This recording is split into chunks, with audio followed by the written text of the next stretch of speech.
This is a long time coming. It's getting there. It's so close. The injury management app is going to be launched this year.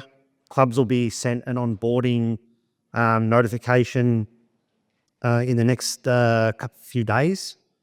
The clubs can actually go in here and start downloading this app and start using it for their injury management, which includes obviously concussion. It tracks player well-being, how they're going through that recovery period, and are they on track. It spits out information to the people that need to know about each case, e.g. that player's team coach or that player's team trainer. That VAFA will see the top level data. It won't see individual player data, but we'll know, for instance, how many knee injuries, how many concussions, what type of injury, et cetera, et cetera. So this app will be available for free for clubs. It will assist. It's designed to assist, not to hinder. So it's not additional work. But what it basically does is that it will let your coach know, for instance, where your injured player statuses are at. It lets them know from the players themselves and the trainer themselves where each player is ready. Will they be available for this week's round or when their due date's going to be? It will also assist in the concussion management. So I'll just run through, just follow on from what Brooke was saying, but this app will actually guide the player and the club through the step-by-step graded program so that there's no guesswork. Will all be within the app. And then what we spoke about obviously previously about the player's well-being, the player can also then have a little traffic light system saying, what is your mood today? So a lot of players that we've found out have, especially from concussion and long-term injuries, that their well-being deteriorates the longer they're injured because they're away from their mates, they're not playing the sport they love, and they'd be going through some hard times. So this will actually also track their well-being so that clubs can then take action in that space if they need to as well. So stay tuned to that. Again, the onboarding process will be sent out very shortly. Leads into concussion data.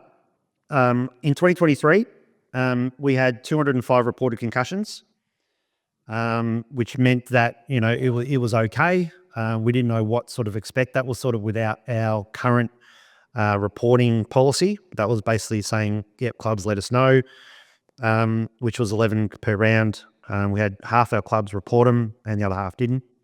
Obviously on the back of that, we said, well, no one's really taken it that seriously. Last conference that those that were here can remember, we had a fairly big discussion around concussion and the dangers of concussion and the risks of not managing it properly by the guys at Monash University's neuroscience department. So on the back of that, we got some data from 2024. We had nearly 500 reported concussions, up from 203. There you go, it's up by 282 there. I'll put that there. Of which meant that there was 25 concussions per round, which is a lot. We didn't know that would be a significant increase. That's a lot of concussions. And they're diagnosed concussions. They're not the ones that got punted as cleared within 72 hours of a suspected concussion. 60 clubs reported concussions, up from 33 the previous year. So most clubs did it, but what that still meant, 7 clubs did not report one concussion all year. You've either got your players either came off very, very clean, or you just didn't concussion, or you didn't report. Of that 487, 9 players suffered 2 concussions. 1 player suffered 3 concussions, and 2 players actually had to stop playing due to concussion this year. So that's the top level data that we share with the AFL, which then it flows on to researchers, et cetera, et cetera. We've obviously worked with biomarkers in blood samples that Monash University have done with VAFA players and clubs. Obviously, Brooks data, it's a big process. It's a concern with concussion and head knocks in footy, but this is part of the data that we share back to the AFL. So it's a lot of concussion. Again, to Brooks' point, the reduction and the prevention models with concussion, yet we're not quite sure. Sorry. Oh, sorry, Dale. There you are. What's the process to report? There's a drop form. Yeah, that was in 2024. So every club in 2024 had to submit their concussion reporting on a Wednesday midday to say whether they were either all clear of concussion or the instances of concussion. VAFA, me, would then manually suspend the player in Play HQ indefinitely until we got the medical report back saying that they were cleared of concussion after a minimum of 21 days. So then I'd go back into Play HQ and clear them to play. That was the process in 24. Luckily for me, that's changing this year. Obviously, you can imagine concussions are not only during footy. We had literally players bending down to pick up the ball, hitting their head on the fence. There's a lot of weird stuff happening with concussion. But yeah, we also had instances though, they'll do their lap, and we're talking about not doing laps, but they'll do their lap on a Tuesday and go, gee, that doesn't feel right. And it was actually a delayed concussion onset from the weekend. So a lot of players actually found out they had concussion on the Tuesday when they rock up to training. Because to Brooke's point, yeah, you get a head knock. The tough thing is to go back out and play. You know, it's a badge of honour. Then they go out Saturday night, potentially alcohol, don't recover well Sunday. The first physical thing they're doing again is that Tuesday night. Then they rock up, do the lap and go, no, that doesn't feel right. So then they finally get it diagnosed. So Tuesday nights, we did get concussions. Thursdays, we got concussions during training, especially when there was a loss the previous weekend. The coaches made them go a bit harder.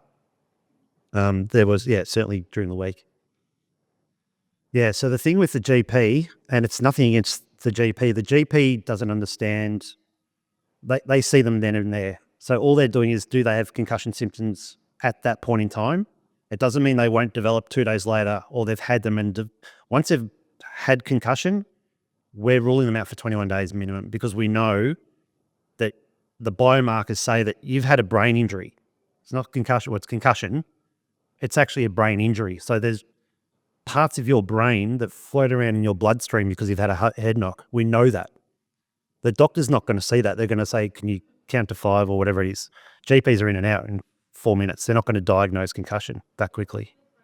Yeah, so the medical practitioner has to clear that player, knowing that based on what the player's giving them, that information, and their testing, that they didn't have concussion. Not that they've don't showing symptoms, that they didn't have concussion. Correct, yep. If they had concussion Saturday and they're no longer showing symptoms, they've got concussion. It is, yeah. So OSVI is the first one. So they've obviously got their medical clinic open on a Saturday now, that you can actually go in immediately and get diagnosed. We've got the Alfred Hospital's got a free concussion clinic, which I'll go into a bit later, and Perform Medical Institute at Olympic Park. So there's 3 that we've got currently, which is specialised in sports concussion. Yep.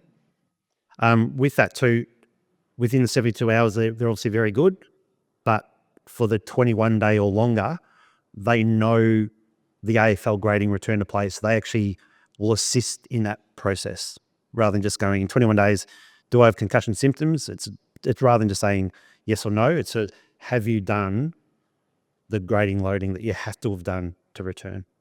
But there is a different program. So this is just a little snapshot here of basically, it shows you the trends of concussion throughout the season. Obviously, it's pretty high at the start of the year and obviously decreases as the year goes on. A few reasonings, obviously, there's less games towards the back end, but we're also concerned that we are heading towards finals. So maybe clubs aren't reporting concussions as much as they should be, but that's the trend line. So as you can see, it's a significant amount of concussions that we know about. This doesn't say about the concussions we don't know about, which I'm sure there are still plenty out there. But the data is, saying that there's plenty. It doesn't discriminate. It's across every competition. So that's the numbers at now men's comp, women's thirds and under 19s. Again, that's what we know about. The average amount of days it took to return to play after concussion from our data is 29 days. So you would assume that having a 21 day, we didn't know what to expect. We thought every single player would come back on the 21 day. That wasn't the case. The longest time that someone actually took to return was 111 days. 91 players took a month or more to return. 19 players took over 2 months to return, and we've still got 82 players as of round 18 that hadn't returned from concussion. So What that tells us is that hopefully the players in the clubs are getting the message that it is a brain injury and it needs to be treated properly. It's no longer, your head not come back and it's a tough sticker, like I got over the Christmas. It needs to be managed. All right, it needs to be managed because there are dangers. Hopefully the education's there. The players are certainly more like, we've got a lot more player reported concussions this year than what we did the year before. So most of the time it was the trainer stepping in saying, no, you're not playing. This year we've got a lot of players actually going back on a Sunday or a Tuesday night saying, yeah, I'm not right. All right, so the players are being more educated. The numbers show that, which is great. And clubs have got to be congratulated on that as well, that we are pushing that message and that it's obviously got through. So the numbers are showing that. From a club perspective, it got better. Like I said, it's not great, but it got better. Again, we still had 7 clubs that didn't report any concussions. 9 clubs reported 90% of the rounds. And remember, these are the ones that also just reported all clear, which was the reporting requirement. 75 to 90, 13 teams did that. 24 clubs reported half the time. And then, we've got 7 clubs that didn't report at all. So from a club reporting perspective, it got better. The reasons why we asked clubs to even submit all clear was that at least you've done the due diligence to find out. Now, we know some clubs did it as a matter of fact, Wednesday midday, submit all clear, get it done. Majority of clubs actually found out and asked the question on a Tuesday night from their trainers, are we actually all clear? So I know a lot of clubs did that really well. That just shows that. Concussion policy. The concussion policy came in, obviously, a couple of years ago, along with the Monash University Department of Neurosciences. They helped us develop it. They explain why we do it, and we explain the dangers of not doing it and the reasons why. So that got implemented. Part of that, and again, our data research and our willingness to be part of that, is that the AFL included a concussion management module as part of the AFL coaching accreditation. You have to actually do the module to be an accredited coach. So that's how important it was at AFL level. We obviously enforce that, which we're doing again this year. Our reporting policy will change this year because, again, we've worked pretty hard with the AFL and with Play HQ to develop a system that becomes more less tedious, I suppose, for leagues. And the duty of care now is with the player. So it's not with us, it's not with you, so to speak. It's the players clearing themselves. Whereas we took ownership last year, saying, well, we're going to take the duty of care. This year, it's on the player. But I'll go through that in a sec. CRT 6 again doesn't change. This is for the non-medical professionals to help on game day. There's obviously the head check app and a few other ways to do it, but the CRT 6 is the most popular way of suspecting a concussion, knowing that most of these instances with red flags is you get them off the field, you call an ambulance straight away. Okay, that is, if you're in doubt, that's what we say. You take them out. This is not changing. Stage of return to play is not changing this year from the AFL, which is 21 days, as we know. It's not, the emphasis isn't on 21 days. The emphasis is on doing the work. So if you do miss a day, or you can't do a day, or you didn't get through a day, that day starts again tomorrow. So then becomes 22 days, and it blows out. Okay, it's not 21 days minimum. You've got to get through this stage, graded return to play. That is the process. That's why it's there. It's all based on research. You must have a medical clearance to return to play. It's as simple as that.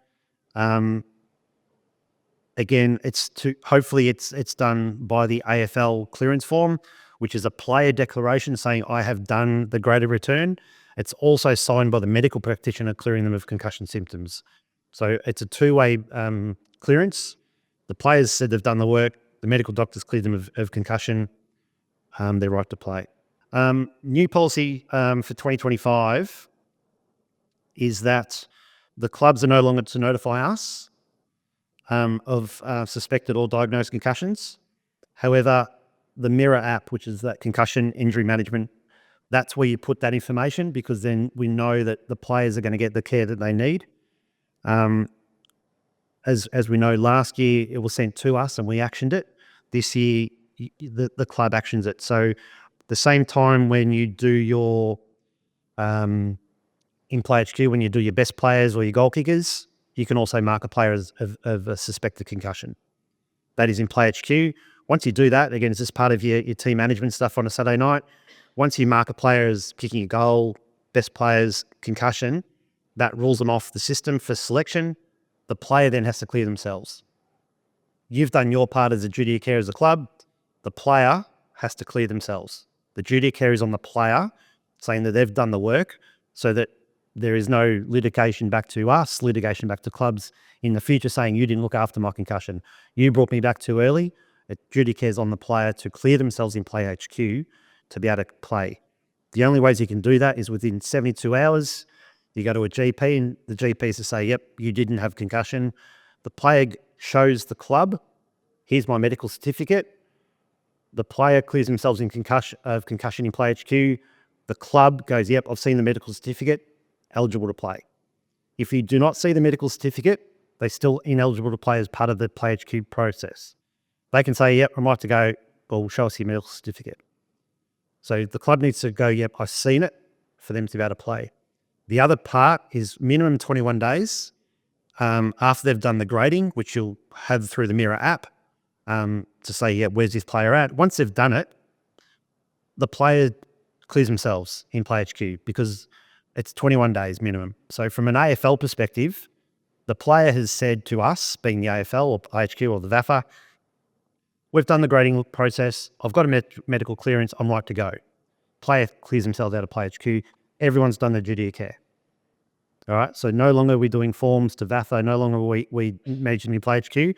The player is now responsible to clear themselves after 21 days. They can clear themselves on the 16th day as they can in the process, because that last week is full contact training.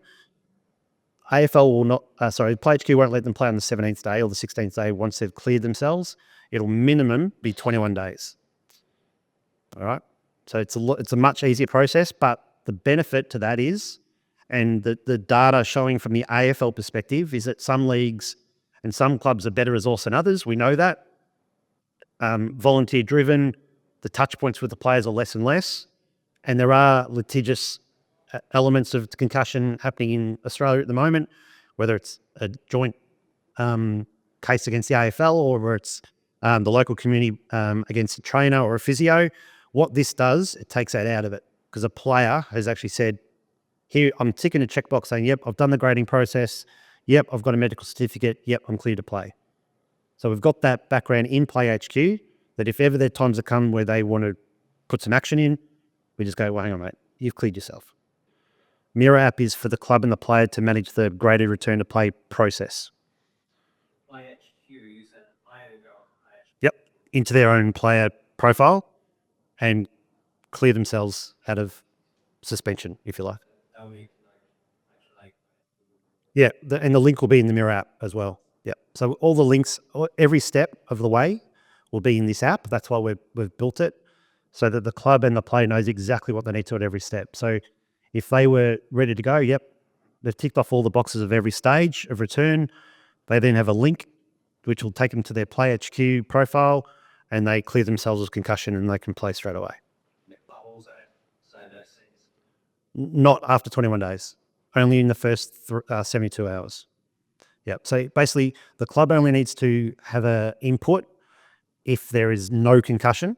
If there is a concussion, the club doesn't have any more reporting to Play HQ at all. It's up to the player to clear themselves. If they've got concussion, they should download it. Remember, you don't need to use the Mirror app if you're not injured. So hopefully it doesn't affect everybody, but certainly for concussion, the instruction will be that obviously every team manager and trainer should have the Mirror app running every day. And because the coach sees they'll get a notification all the time saying player X has to have a fitness test tonight. Player X is returning from an ACL tomorrow. Player X is out for 21 days with concussion. So the player really only needs to download Mirror app if they're injured or concussed. Yep. Yeah. I wouldn't expect 150 players to download the Mirror app because they may not need it in year one. The process going forward, once we develop it more, is that the Mirror app will have resources available for wellbeing, mental health. It'll have service providers in there. it'll be a bigger process. At the moment, it's injury management, but we are using it as our concussion reporting policy for concussion. Yeah, but it does not integrate with PlayHQ, but it'll have links. So the club putting in the concussion in PlayHQ is that we've seen the concussion. We don't think this player should play because they're concussed. From a club perspective, that's all you're required to do. Concussion clinics there, Alfred and Before Medical, they are linked with us from a community perspective. So if you do have a concussion or need to get diagnosed or return to play, they're there. We know some clubs have their own physios and processes. That's great. For clubs that don't, then yeah, please send them to these concussion clinics or OSVI. The Marsh Insurance, again, this covers everything that's non-Medicare related. So if you're a VAFA player and you've paid your $11, or even if you're training in pre-season with the intention of playing VAFA, you're covered. Every club gets gold coverage upgrade for us. We pay that at the $11. So everything that's non-Medicare. So please explain that to your players. Again, use it as a recruiting tool. Non-Medicare, you get 90% reimbursement. Yes. Does that also cover practice nurses as well, or not necessarily we? It covers travel to training. Yeah. It covers everything club, anything where a player's been asked to go to by a club, it's covered. Family days, AFL players having to go to the beach for kids clinic, it's covered.